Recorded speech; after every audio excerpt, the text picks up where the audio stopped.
This is CBC Windsor. Thanks for joining us. I'm Jennifer LaGrassa. Katarina is away. There's big promises in the provincial budget for Windsor, but questions around what they'll cost. CBC's Dulcin Chen reports. A new police helicopter to patrol the border and more training in skilled trades are at least two of the ways the latest Ontario budget will impact Windsor-Essex. Among the budget's highlights announced on Thursday is $57 million for two H-135 helicopters, one for the Niagara Regional Police and one for Windsor Police. Councillor Joanne Gignac, who chairs the Windsor Police Services Board, has questions about the financial impact of this new equipment. I think for the people of Windsor to have to assume the cost of operating a helicopter is naturally concerning. Beyond the capital purchase, there's an operational cost. And so you have to have people that are trained to fly a helicopter. You have to have, the funding to fuel it. The devil is always in the details. Also known as the Eurocopter, the H-135 is made in Ontario by the French company Airbus. It's already in the OPP's air fleet, and the Doug Ford government ordered 3 more for provincial police last year. According to Ford, the Windsor Police helicopter will be used for increased patrolling, security, and enforcement on entry points at the U.S. border. The RCMP currently fill that role along the Detroit River with heavier Sikorsky Black Hawk helicopters. But Windsor Police Chief Jason Belair described the new helicopter investment as timely and appropriate, contributing to the safety of the community. CBC did reach out to the province to ask if Windsor Police would be responsible for covering operational and maintenance costs once the helicopter is up and running. We did not receive a response. The new Ontario budget also increases investment in the province's Skills Development Fund. Almost $1 billion additional dollars will be put into the program over the next 3 years. It's supposed to help train and reskill workers whose jobs have been affected by the U.S. tariffs. John Dagnolo, president of Unifor Local 200, welcomed the announcement. It's a good start, I can tell you that. And we've been waiting a long time for this to happen because when you think about, we have an aging workforce in the trades. A lot of our trades can retire in the next few years. Some are retiring this year. We need all trades, to be quite frank with you. We have shortages across the board. The province anticipates more than 500,000 workers in skilled trades will be needed over the next 10 years. Dulcin Chen, CBC News, Windsor. What does it mean to buy Canadian? That's exactly what the City of Windsor is trying to figure out. CBC's Chris Ensing has the story. Windsor's purchase of more than $250,000 worth of American-made outdoor furniture sent City Hall spinning. Councillors are worried that staff have missed the intent of their initial direction to buy Canadian, and the city's chief administrative officer, Ray Mansour, wants clarity on what exactly staff should be prioritizing. Make decisions based on what's the best deal financially for the taxpayer, or do we want to buy Canadian at all costs when it's available? Now, this all goes back to the $285,000 the staff spent on furniture for the new ice rink. The city says this was the best option because of the quality, the warranty, and the price. 9 days before the purchase was approved, council asked staff to buy Canadian when it's financially and operationally feasible to support local and domestic workers. Councillor Kieran McKenzie launched the Buy Canadian drive and worries staff might be missing the intent. All of it was with the intention of really trying to dig into where can we buy Canadian wherever possible. Premier Doug Ford has been clear on this. He's banned American companies from bidding on Ontario projects except in special circumstances. That doesn't extend to cities, but conversations about when to buy American are playing out across the province. I think it's long overdue. I think that we should have been kind of focusing on the Canadian economy. Victoria Merloko chairs the Ontario Public Buyers Association and is also the manager of procurement in Mississauga. That city is giving preferential treatment to suppliers that aren't American. If a low bidder comes in and they are a U.S. supplier, but the second lowest bidder is non-U.S. and is within 20%, we're going to award to the non-U.S. supplier. So we're still going to look at costs and we're still going to be fiscally responsible, but we're really going to look at, again, using that non-U.S. supplier and how we can engage with them. That's the type of cost calculation that Windsor Mayor Drew Dilkens believes council needs to consider. You don't know whether if you did that, you're paying 10% more, 20% more, 5% more. To do that, you don't know unless you actually put it in there and maybe do a comparison saying all Canadian goods and then best available price. Administration did get asked how much it would cost to cancel the deal for the American-made furniture. It would cost $90,000 in penalties. That purchase will move ahead, and staff will come back to council with new policy options on buying Canadian. Chris Hensing, CBC News, Windsor. Colette Kennedy is here. Colette, the storm last night was really loud, but it led into a nice day today. Yeah, it certainly did. And we got, I mean, it was loud. And yes, there's the activity with the risk when you have severe weather. But also, we got some, much needed rain for some of the plants and vegetation. Just one lonely little cell here that we're seeing. Otherwise, beautiful conditions, 28 degrees. The dew points have actually come down. So essentially, 28 is about what it feels like, not much of a humidex. We do have more active weather again to the west of us, tracking eastward. So that will have an impact on our evening and overnight. And actually, we've got some issues into tomorrow as well as we head into the long weekend. 15 degrees tonight, breezy and cooler for tomorrow. I'll break down the whole holiday weekend when I come back. Okay, thanks, Colette. Turning now to the ongoing manslaughter trial of an OPP officer in Chatham-Kent. Officer Sean O'Rourke is accused of killing an Indigenous man. During cross-examination of O'Rourke, the Crown suggests the officer is lying about how he ended up shooting Nicholas Greaves. O'Rourke has told the court that he tripped and fell into the driver's side of the car where Greaves was sitting, and that he doesn't know how his gun went off, but a bullet was fired into Greaves' shoulder. But the Crown believes it's all a fabrication, saying O'Rourke is trying to cover up his own carelessness. Court will continue on Tuesday. The number of sexual assault and abuse cases against children has been increasing, according to the Windsor-Essex Child Youth Advocacy Centre. It supports children who are victims of abuse, and last year it helped 730 children. So far this year, they've already helped 877 kids. The centre's executive director says there's a growing number of young people experiencing sexual assault online. I would say sometimes parents even don't know how to protect. Because, previously when we knew that children who are going out, we have to keep them safe from strangers, but the stranger is right in your child's bedroom. How will you protect?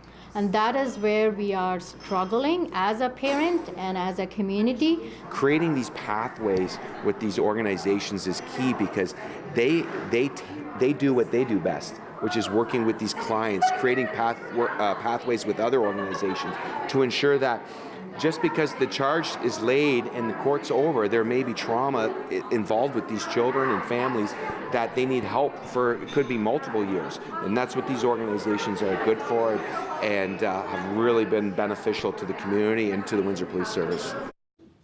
Hudson's Bay may be done as a department store, but those famous multicolored stripes may be coming soon to a Canadian Tire near you. CBC's Georgie Smythe has more.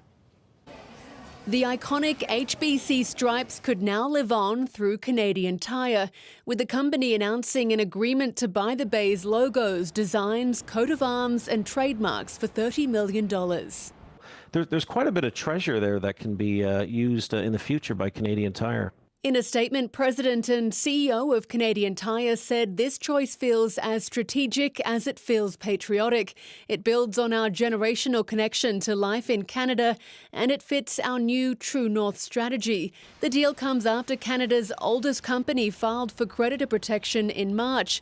It had been looking for buyers for parts of its business as it liquidated all 80 of its stores across the country. The Bay CEO said, "We are grateful that the HBC brand has found a home with another heritage retailer that encapsulates the uniquely authentic Canadian experience."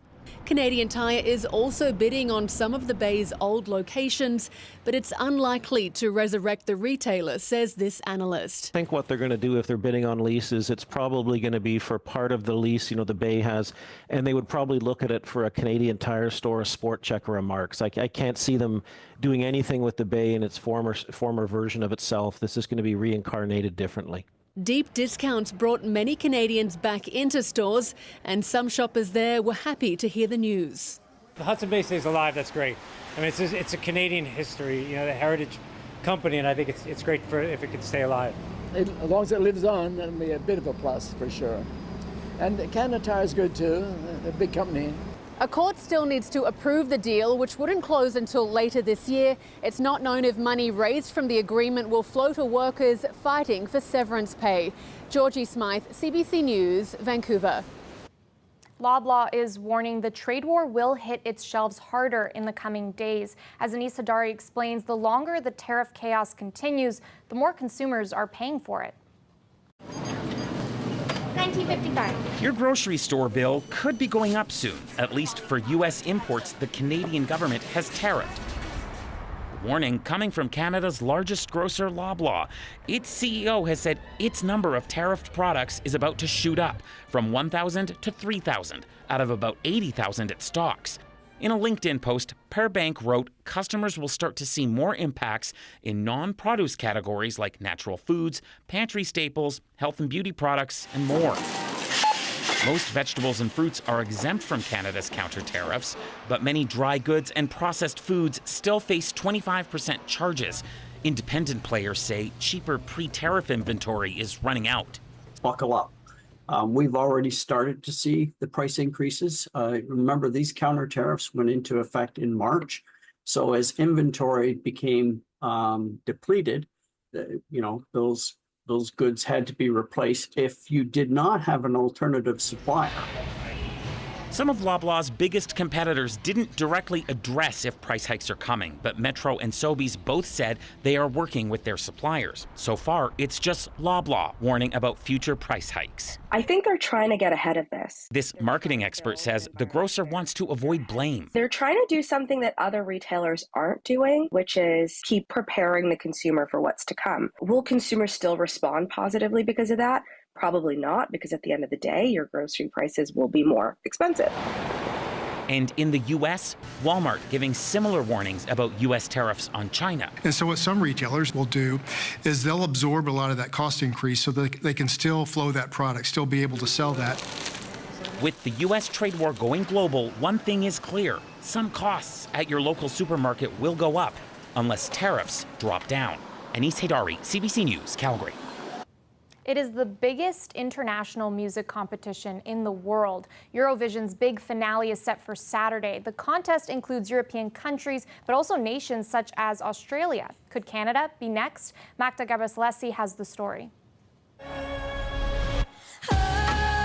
Fiery performances, elaborate sets, and a sea of fans and flags. Eurovision 2025 shines with 37 countries from Europe and beyond, battling it out with original songs. It is literally the Hunger Games of music. It's wild. Canadian Laurel Barker has been in the thick of it several times. In 2019, she wrote 3 songs for the UK, Germany, and Switzerland that made it into the final. And while she's thrilled to lend her talent to other nations, she also wishes Canada would compete. Eurovision really is this warm, fuzzy love fest, a celebration of people from all cultures, all walks of life, all orientations, and I really believe that Canada represents all of that. Several Canadians have represented other countries. Most famously, Celine Dion took home the win for Switzerland in 1988. If we're good enough to sing and win for another country, why aren't we making the effort to field our own act? There could be a way. Australia competes because 10 years ago, its public broadcaster was invited to participate.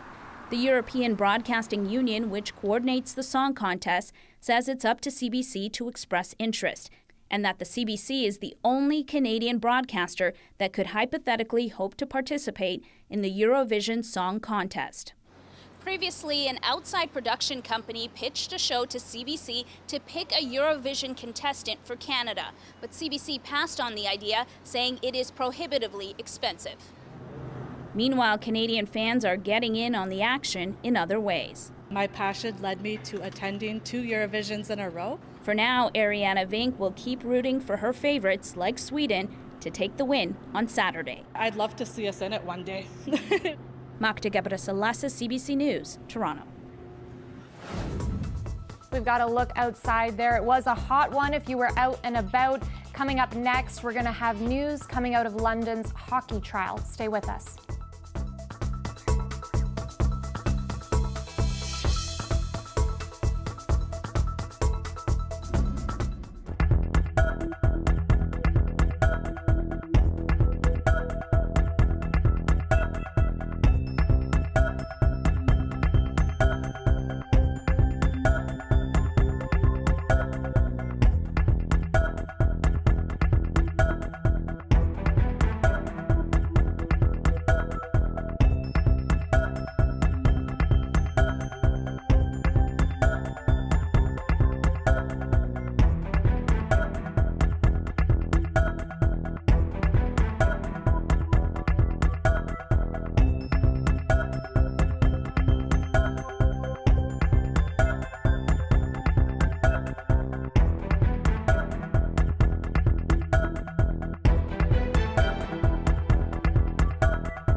A stunning decision at the sexual assault trial in London, Ontario, of 5 former World Junior Hockey team members. They've all pleaded not guilty in connection with an incident involving a woman known as EM after their 2018 championship. And now the judge has told the jury they're no longer required. As Ali Chiasson explains, the trial will continue without them. One sex assault trial, 2 juries discharged. This morning, Justice Maria Caracia decided that this trial will proceed in front of her alone, out of concern about jury prejudice. This after a note was passed to her, written by a juror. It specifically called out 2 defense attorneys, Dan Brown and Hilary Dudding. They both represent Alex Formanton, saying they felt they were whispering and laughing at the jurors, quote, as if they were discussing our appearance. This is unprofessional and unacceptable, the note said. Justice Caracia decided the only way forward is judge alone. In a statement, defense lawyer Dan Brown and Hillary Dudding said this was an unfortunate misrepresentation of just two attorneys talking amongst themselves. Quote, "No defense counsel would risk alienating a juror, and nothing could be further from the truth in this instance. And the very idea of counsel making light of a juror is illogical and runs directly counter to our purpose and function." The judge said she didn't observe any of this behavior in the courtroom and would have stepped in if she had, but still, it was enough for her to decide to completely discharge the jury, and it's not the first time. A mistrial was declared in April when a juror complained about an alleged interaction also with Dudding at lunch. The juror claimed that the defense lawyer had said to them that they had been nodding a lot during the Crown's opening statement. Dudding denied this, but the defense argued that the jury was already thinking negatively of them. And the mistrial was declared. Flash forward to today, and a second jury was just discharged. But this time, the court doesn't have to start all over again. EM's testimony stands. More witnesses will be called, including other hockey players who were in the hotel room the night of the alleged assault. Court resumes on Tuesday, albeit in front of judge alone. Ali Chiasson, CBC News, London, Ontario. In eastern Manitoba, a wildfire burning near Lac du Bonnet has forced nearly 1,000 people from their homes. The Lac du Bonnet fire is considered out of control. It's burning about 100 kilometers northeast of Winnipeg. The fire has killed 2 people, a couple found by police on Wednesday. Another fire is burning farther south. Rain and cooler temperatures overnight Thursday have made the fight against those flames a little easier, but the battle remains far from over. The Alberta government says it's sending 2 firefighting crews and support staff to help. Meetings between Ukrainian and Russian officials in Turkey have wrapped with no apparent signs of progress. Expectations were low after Russia's President Vladimir Putin refused to attend. Ukrainian President Volodymyr Zelensky met with European leaders in Albania after talks in Istanbul ended. Our number one priority is a full, unconditional and honest ceasefire. This must happen immediately to stop the killing and create a solid basis for diplomacy, first of all, and if the Russian representatives in Istanbul today cannot even agree to that, to ceasefire, to this clearly necessary first step, then it will be 100% clear that Putin continues to undermine diplomacy. The discussions in Turkey lasted less than 2 hours. They marked the first direct meeting between the two countries since the early weeks of Russia's invasion in 2022. Kyiv and Moscow agreed to exchange 1,000 prisoners of war each. Ukraine requested direct negotiations between Zelensky and Putin as a next step. U.S. President Donald Trump has wrapped up his trip to the Middle East. His itinerary didn't include Israel, but before he left, Trump commented on the situation in Gaza. We're looking at Gaza, and we got to get that taken care of. A lot of people are starving. There's a lot of bad things going on. Smoke rises over Gaza as airstrikes continue. Israel launched dozens of new strikes across northern and southern Gaza. Palestinian health officials say more than 93 people were killed. We want to leave you with this, a display of community from our neighbors across the river. Book lovers in Michigan have shown their appreciation for their small town bookstore. So people formed a human chain to help relocate Serendipity Books. A book brigade of around 300 people are there along the sidewalk. They moved the entire stock of over 9,000 books. We'll be right back with you. Stay with us.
Colette Kennedy is back. Colette, our splash pads opened in Windsor today, which I thought was the perfect timing because it was just so hot out today. Yeah, serendipitous, right? Yeah, perfect timing, perfect weather for it. It does get a little bit cooler maybe into the weekend, but still, glad we've got that going when you've got a temperature still of 28 degrees. The humidity has come down a little bit, but still, we've got some heat certainly in the area. But if you look back, follow me towards the west and northwest of us, and you can really see the difference in the temperatures here between Green Bay at 26, Minneapolis at 12. This is where our frontal boundary is, and that's some of the cooler air that is going to be filtering in as we go into this long holiday weekend. I do want to point out Winnipeg too, 4 degrees currently. When remember at the beginning of the week they were up to 37. Also some much needed rain showers in that region and pushing into northwestern Ontario. Few lightning strikes with some thunderstorms. Obviously we don't want that with the wildfire situation, but getting some moisture in there is a good thing. A little closer to home here, Chatham-Kent 26. Sarnia still holding at 26 as well. There's that one cell I was showing you earlier in the show. It's actually weakening here somewhat, and otherwise we have clear skies and a really nice evening. The sun not setting till, well, after 8:45 in fact now. These were the storms that went through yesterday, last night. This is some very active weather moving into the Ohio Valley. Tornado watches associated with this. And then this is more of this cluster along this front that's coming our way again as we go into the later evening hours. So let me play this out for you. Here we are 10 p.m. just kind of on the doorstep, moves through around midnight to about 2 a.m. Very similar the timing to last night. But then I cannot say that that all moves through because what does happen is the area of low pressure and the circulation around that kind of moves in. And so Saturday we get into a situation with a lot of cloud cover, some showers at times, a few isolated thunderstorms in there possible as well. And not only that, some windy conditions. Now I'm hoping we break out of this as we go through the day on Sunday. Might take a bit of patience, but then we get into more sunshine for the holiday weekend and we get that into Sunday and into Monday. Do watch out for those winds tomorrow. At times they may be gusting 50, even 60 kilometers an hour. 15 degrees for the low tonight as we cool down. Tomorrow's high will be just 19. Once we get that sun, 20 degrees on Sunday, and then for your Monday, looking like a good day for fireworks or whatever plans you might have. Not too bad. Sunday, Monday look nice. Thanks, Colette. You're welcome. And thanks everyone for watching. Have a really great long weekend. Good night.